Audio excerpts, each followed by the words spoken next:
Hello everyone, this is Michael W. Ford. Today I'm going to present the Luciferian perspective of attainment of the Daemon. Let's clarify first what the Daemon is. Early in my initiation, in the early 90s, I discovered writings by Aleister Crowley and Anton LaVey and some other garden variety stuff at the time. None of it, except for LaVey, being really left-hand path. But in my first readings as a teenager of Crowley, I didn't really connect to it too well, and found it all very just it didn't speak to me. But at a certain point, through identifying as a Satanist and through moving from the basic foundation Anton LaVey gave with Satanism, moving towards a magical initiation extending way beyond that, I found Aleister Crowley's Magic, Book 4, or Magic in Theory and Practice. And after a thorough read, I found a good amount, the core material, to be very inspiring. And formulating what I perceived as what could be Lucifer at that early stage. So in my various avenues of different schools of thought, different traditions, and working through those, and many of the core things that really affected me and inspired my work, my initiation, I began to look at it from a Luciferian perspective. So what's that mean? That means that I divorce from all of the dualistic or duality that's prevalent in a lot of the Renaissance ceremonial magic traditions, even beyond the concepts that Crowley has within his magical system. Not that I dislike it, but my inner drive, my instinct pushed me towards the area of which it would become, not knowing that at that time. I utilized the Bornless One Ritual, and the Bornless One is from an old Gnostic, kind of Coptic, Egyptian, early Christianity period, kind of Gnostic, magical spell invoking the Headless One, and Apotheosis, as you'll see in my book Demons of Solomon, that presents the origin of the one Crowley called the Bornless One. He utilized that ritual to attain knowledge and conversation of what he called the Holy Guardian Angel. I commonly call it the Daemon. It's from the old Greek concept of a divine, a spirit of divination, or one that drives fate. From different philosophers, through different magical traditions, identify the Daemon as a kind of divine intermediary, akin to an angel, that is a part of every living man and woman, every human being. And it's not something that keeps you out of trouble in a literal sense, or helps you cross a bridge. Those who have old grandmothers that are Christian will know what I'm talking about with the children walking over the bridge paintings. It's actually something different. The Daemon is an aspect of the self, and it is an abstraction and conceptual, instinctual guide representing your true will. You're not free will, and Crowley was very, Thelema really identifies in this Luciferian principle is that it's not about free will. Every Lucifer and the adversary, with the gift of the black flame, the knowledge of good and evil, has freedom, liberation. You have to seize it, but you're born with that. And it's about true will. True will is that divine spark that makes you you as a core individual, devoid of all the materialistic trappings. What makes you you? The drives that you have, the overwhelming force to do something. And what I mean by something is that course in life that you take. There are many who never have that or attain that. Some who have it easier than others. My drive was almost blinding. I didn't know where it was taking me, but I knew it was there. And this is called the Daemon. And what I've visualized in my workings to kind of manifest that is, it is the self projected and idealized. Almost if you take the concept of the Hellenistic ruler cult, which was after post-Alexander the Great, it influenced early Republican and early imperial Rome, represents that deities would make manifest that energy or power in a specific ruler based on the traits that he and she would manifest, or by their accomplishments, by their nature. So many of these would show this epiphany, which is a divine manifestation in a living individual. It's akin to the Hellenistic ruler cult, or like the Roman genius or genii. It's the Daemon, and it's the idealized self as a deity, devoid of the common personality or the consciousness that we have, but it's connected through the subconscious and is enhanced by our drive and focus upon our initiatory journey, which is life. The Daemon is not easily brought in communion with, or communication or knowledge of.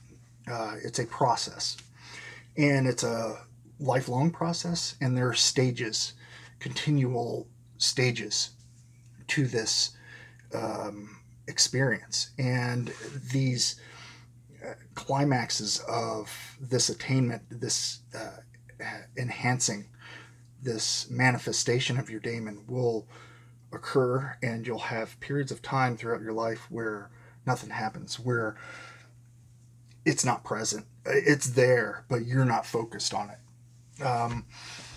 So one thing that helped me in the initial working of The Bornless One by Aleister Crowley was to understand his notes and his commentary to really direct and narrow me towards the focus of what that was.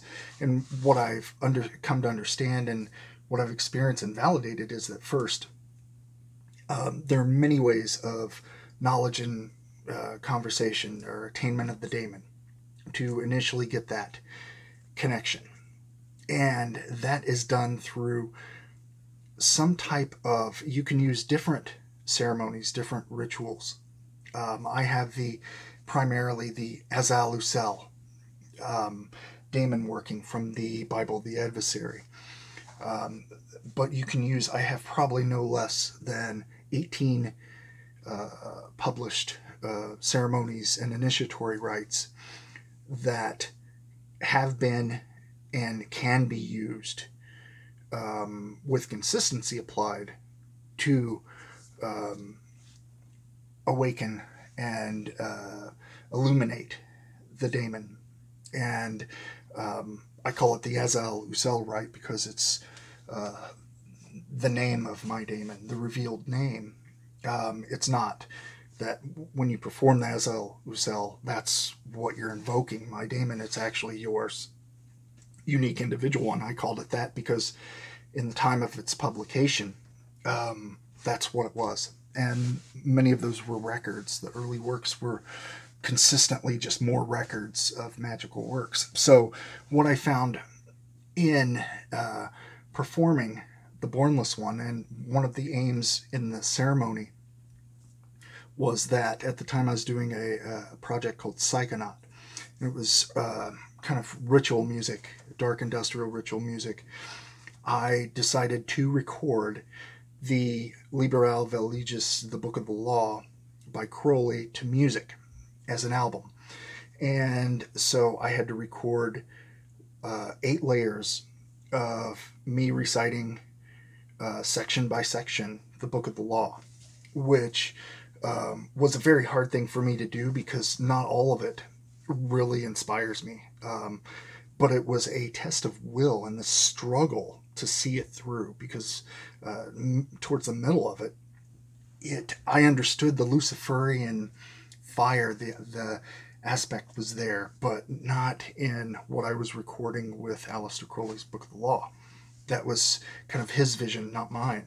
And I didn't know it at the time, and you don't when you're starting. But I completed the recording, and the coming forth of the inspiration of the Daemon came at that time, and it was very much life-changing for me, and moved me slowly towards the direction that my life would take. Now, one way of doing this is you have to have a consistency with performing whatever rite you choose to attain the illumination of your daemon.